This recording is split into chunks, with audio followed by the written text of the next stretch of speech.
you will learn when doing mathematics. Implicit differentiation.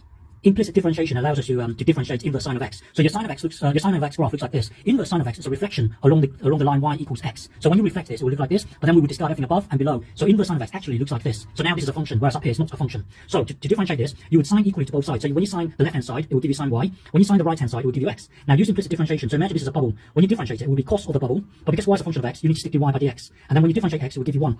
Now get dy by dx on its own. Divide both sides by cos of y. That will then give you this. See, dy by dx is given by this. This is your final answer. But the thing is, we don't want the answer in terms of y. So we would go back up to here and look at this thing here. We don't want the answer in terms of y. So what we do is create a right angle triangle in such a way that this will be true. So you always sine the angle. So label this as y.